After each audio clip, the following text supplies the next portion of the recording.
ಗುರೂಜಿ, ವಿಷ್ಣು ಸಹಸ್ರನಾಮದ 29ನೇ ಶ್ಲೋಕ ಪುಷ್ಯ ನಕ್ಷತ್ರದ 1ನೇ ಪಾದದವರಿಗೆ ಏನ್ ಹೇಳುತ್ತೆ ಅಂತ ತಿಳಿಸ್ಕೊಡೋ ಸಮಯ ಆಗಿದೆ. ನೀವೇನ್ ತಿಳಿಸ್ತಿದ್ದೀರಾ? ವೀಕ್ಷಕರೇ, ಇವತ್ತಿನ ದಿವಸ ಆ ವಿಷ್ಣು ಸಹಸ್ರನಾಮನ್ನ ಸ್ಮರಣೆ ಮಾಡ್ಕೋಬೇಕು. ನೀವು ವಿಷ್ಣು ಸಹಸ್ರನಾಮದಲ್ಲಿ ವಂದೇ ವಿಷ್ಣುಂ ಭವಭಯಹರಂ ಎಲ್ಲವನ್ನೂ ಓಡಿಸ್ತಕ್ಕಂಥವನು ಮಹಾವಿಷ್ಣು ಶ್ರೀಮನ್ನಾರಾಯಣ, ಕಲಿಯುಗದ ಪುರುಷ ಶ್ರೀ ವೆಂಕಟೇಶ್ವರ ರಮಣ. ಅದಕ್ಕೆ ಆ ವೆಂಕಟೇಶ್ವರ ರಮಣನಿಗೆ ಶ್ರೀಹರಿ ಶ್ರೀಕಾಂತ ಹರಿ ಶ್ರೀನಿವಾಸ ಗೃಹೇಶ್ವರಿ. ಗೃಹದಲ್ಲಿ ಶ್ರೀನಿವಾಸನಿದ್ದರೆ ಪರಿಪೂರ್ಣ ಅನುಗ್ರಹ. ಅದಕ್ಕೆ ಗೃಹೇಶ್ವರಿ. ಗೃಹದಲ್ಲಿ ಈಶ್ವರಿ ಅಂದರೆ ಹೆಣ್ಣು ಮಕ್ಕಳು ಈಶ್ವರಿಯ ಸ್ವರೂಪದಲ್ಲಿರಬೇಕು. ಇಂಥ ಒಂದು ದುರ್ಗಾಂಶದಲ್ಲಿರತಕ್ಕಂಥ ಶ್ರೀನಿವಾಸನ ಗೃಹೇಶ್ವರಿ ಶ್ರೀ ವೆಂಕಟಾದ್ರಿ ನಿವಾಸನೆ ಪದ್ಮಾವತಿ ಸುಮಂಗಲಿ. ಯಾವತ್ತೂ ಹೆಣ್ಣುಮಕ್ಕಳು ಸುಮಂಗಲಿಯಾಗಿರ್ಬೇಕು ಅಂದರೆ ಮನೆಯಲ್ಲಿ ಶ್ರೀನಿವಾಸ ನೆಲೆಸಿರಬೇಕು. ಅದಕ್ಕೆ ಸಾಕಷ್ಟು ಜನಕ್ಕೆ ನಿಮ್ಮ ಮನೆ ದೇವರು ಯಾರು ಅಂದರೆ ವೀರಭದ್ರ ಅಥವಾ ವೆಂಕಟೇಶ್ವರ ಅನ್ನೋದಿಲ್ಲ. ಎಲ್ಲ ವೆಂಕಟರಮಣನೇ, ತಿರುಪತಿ ವೆಂಕಟೇಶ್ವರನೇ. ಸಂಕಟ ಬಂದಾಗ ವೆಂಕಟರಮಣ ಅನ್ನೋ ಬದಲು ವೆಂಕಟೇಶ್ವರನ ಫೈನಾನ್ಸ್ ಇಟ್ಕೊಂಡೇ ಬಿಡೋಣ. ಸರಿ, ಆಯಿತು, ಭಾಳ ಸಂತೋಷ.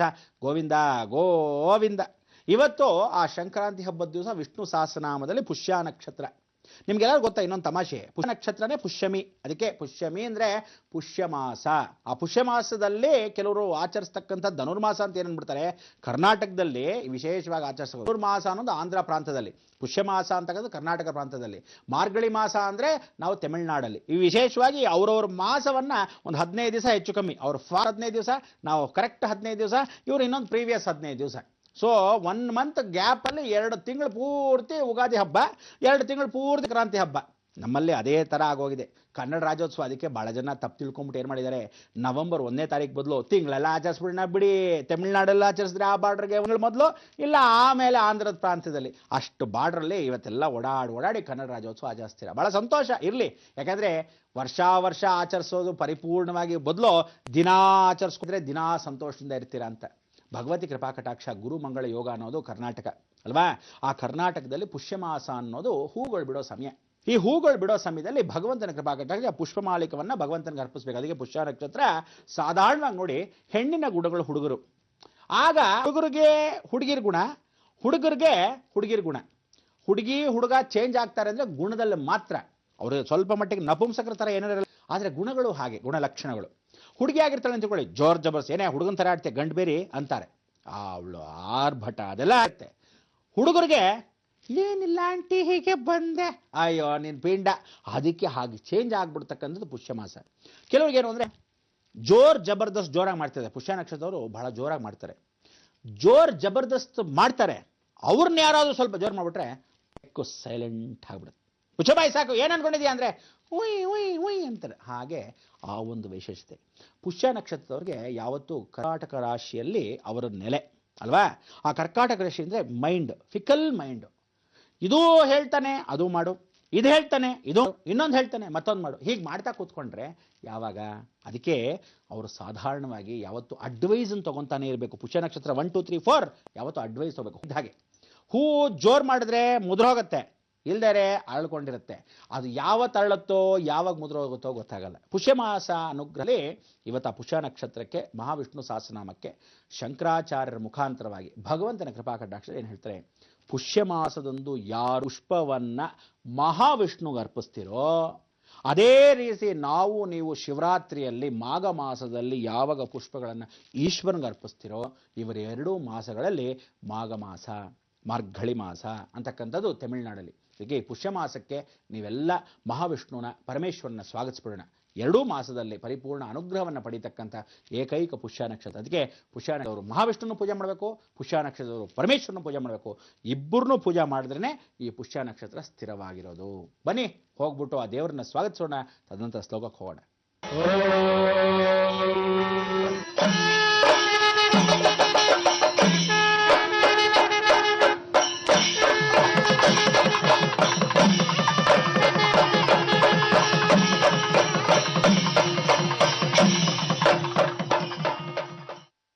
ಈ ಪುಷ್ಯ ನಕ್ಷತ್ರದವ್ರಿಗೆ ಸ್ವಲ್ಪ ಮಟ್ಟಿಗೆ ಇಚ್ಚಿಂಗ್ ಅಲರ್ಜಿ, ಶೆಕೆ ನೀರು, ಇಚ್ಚಿಂಗ್ ಅಲರ್ಜಿ. ರಾಹು ಬಹಳ ಹತ್ತಿರದಲ್ಲಿರ್ತಾನೆ. ಯಶಸ್ಸು ಕೀರ್ತಿ ಉನ್ನತ ಸ್ಥಾನಕ್ಕೆ ಬಹಳ ಬೇಗ ಏರ್ಬಿಡ್ತಾರೆ. ಸಾಧಾರಣದಾಗಿದ್ದವನಾಗಿಂದ ಬಹಳ ಕೋಟ್ಯಾಧೀಶ್ವರ ಆಗ್ತಾನೆ, ಬಹಳ ಕೋಟ್ಯಾಧೀಶ್ವರ ಆಗಿರೋನು ಸಾಧಾರಣವಾಗಿ ಬರ್ತಾನೆ. ಅಂದರೆ ಇವರ ಜೀವನ ಪೂರ್ತಿ ಅಪ್ ಆ್ಯಂಡ್ ಡೌನ್ ಇದ್ದೇ ಇರುತ್ತೆ, ಜ್ಞಾಪಕ ಇಟ್ಕೊಳ್ಳಿ. ಇವರಿಗೆ ಐದರ್ ತಂದೆ ಆರ್ ತಾಯಿ ಯಾರಾದರೂ ಒಬ್ಬರು ಇರಲ್ಲ. ಇಲ್ಲ ತಂದೆ ತಾಯಿಗಳು ಬೇಗ ಕಳ್ಕೊಂಡ್ಬಿಡ್ತಾರೆ. ಪುಷ್ಯ ನಕ್ಷತ್ರದವರು ಹುಟ್ಟಿದ ತಕ್ಷಣ ಮಗು ನೋಡ ತಂದೆ ತಾಯಿ ಇಬ್ರು ಹೋಗ್ಬಿಟ್ರು ಅಂದ್ರೆ ಆಶ್ರಯ ರಹಿತರಾಗಿರ್ತಾರೆ. ಅವ್ರಿಗೆ ಯಾವ ರೀತಿ ವಾತಾವರಣದಲ್ಲಿ ಬೆಳೀತಾರೋ ಅದೇ ಸ್ವಬುದ್ಧಿ.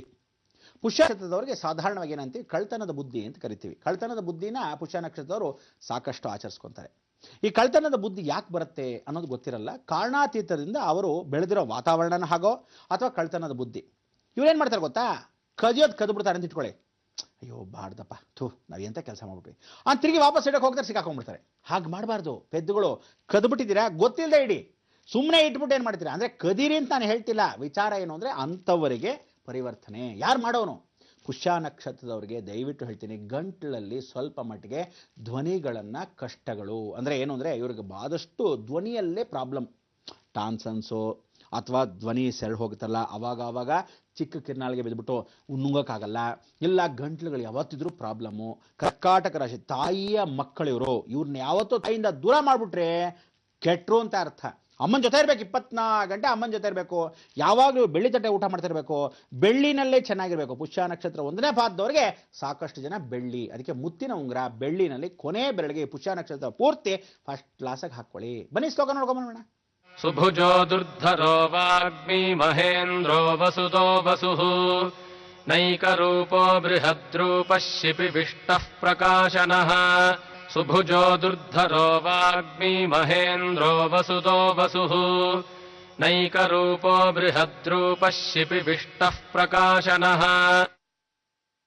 ಶಿಪಿವಿಷ್ಟ ಅಂತಕ್ಕಂಥದ್ದು ಏನು ಅಂದ್ರೆ ಇವರಲ್ಲಿ ಯಾವ ಕಾಲಕ್ಕೂ ಪಾಶ್ಚರ್ನಲ್ಲಿ ಬಹಳ ನೋವುಗಳು ಬರ್ತಕ್ಕಂಥದ್ದು. ಇವರಿಗೆ ಬೆಂಡ್ ಆಗ್ತಕ್ಕಂಥ ಅವಕಾಶಗಳು ಸಾಕಷ್ಟಿರುತ್ತೆ. ಅಂದ್ರೆ ಮೂಳೆಗಳು ಸಾಲಾಗಿ ಎಲ್ಲರಿಗೂ ಒಂದು ಸಾಲಾಗಿರುತ್ತೆ ಅಂತ ಹೇಳಿ. ಇವರಲ್ಲಿ ಒಂದು ಅಪ್ಪು ಒಂದು ಡೌನ್, ಒಂದು ಅಪ್ಪು ಒಂದು ಡೌನ್, ಒಂದು ಅಪ್ ಡೌನ್. ಅದಕ್ಕೆ ಮಲ್ಕೊಂಡಾಗ ನಿದ್ರೆ ಮಾಡಿದಾಗ ಸ್ವಲ್ಪ ಹೊರಡಬೇಕಾದ್ರೆ ನೋವುತಕ್ಕಂಥದ್ದು. ಪುಷ್ಯ ನಕ್ಷತ್ರ 1ನೇ ಪಾದದವರಿಗೆ ಆ ಮೂಳೆಗಳು ಸಾಲಾಗಿರಲ್ಲ, ಒಂದು ಸ್ವಲ್ಪ ಆ ಕಡೆ ಈ ಕಡೆ ಈ ಕಡೆ ಈ ಕಡೆ ಇರುತ್ತೆ. ಅಂದ್ರೆ ಇವರು ಹಾವಿನ ಹತ್ರ ನಾಗಪೂಜೆಗಳನ್ನ ಚೆನ್ನಾಗಿ ಮಾಡ್ಕೊಂಡ್ರೆ ಹಾವಿನ ಹತ್ರ ಬಹಳ ಚೆನ್ನಾಗಿ ಸರಸ ಸಲ್ಲಾಪ.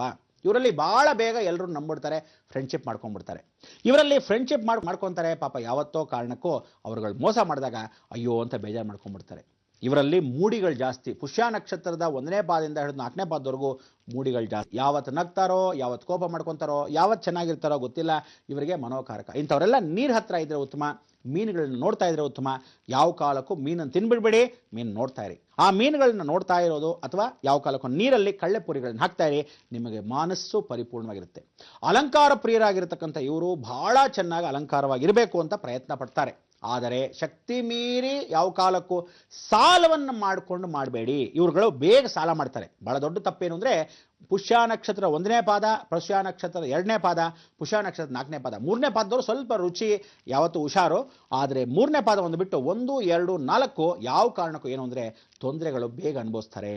ಇವ್ರು ಏನು ಅಂದ್ರೆ ಯಾವ ಕಾಲಕ್ಕೂ ತಿಳ್ಕೊಳ್ಳಿ, ಆರೋಗ್ಯದಲ್ಲಿ ಸ್ವಲ್ಪ ಶೀತ ಬಂದ್ರೆ ದಿಢೀರಂತ ಬರುತ್ತೆ, ಸ್ವಲ್ಪ ಅಕ್ಷಿ ಅಂದ್ರೆ ಇಮಿಡಿಯೇಟ್ ಆಗಿ ಬರುತ್ತೆ. ಸೂಕ್ಷ್ಮ ಜೀವಿಗಳಾಗಿರ್ತಕ್ಕಂಥ ಇವ್ರನ್ನ ಅರ್ಥ ಮಾಡ್ಕೊಳ್ಬೇಕಾದ ವಿಚಾರ. ಇವ್ರನ್ನ ಯಾವ ಕಾಲಕ್ಕೂ ಪೂರ್ವಾಭಿಮುಖಕ್ಕೆ ಮಲಗಿಸ್ತಕ್ಕಂಥದ್ದು, ದೇವಮೂಲೆಯ ಕಡೆ ತಲೆ ಹಾಕಿ ಮಲಗಿಸ್ತಕ್ಕಂಥದ್ದು, ಅಂದ್ರೆ ಕ್ರಾಸ್ ಆಗಿ ದೇವಮೂಲೆ ಕಡೆ ತಲೆ ಹಾಕಿ ಮಲಗಿಸಿದ್ರೆ ಉತ್ತಮ. ನೀರ್ ಹತ್ರ ಇದ್ರೆ ಉತ್ತಮ. ಇವ್ರಿಗೆ ಯಾವತ್ತು ನೀರು ಕುಡಿಬೇಕು ಅನ್ನೋ ಆಸಕ್ತಿ ಜಾಸ್ತಿ ಇರುತ್ತೆ.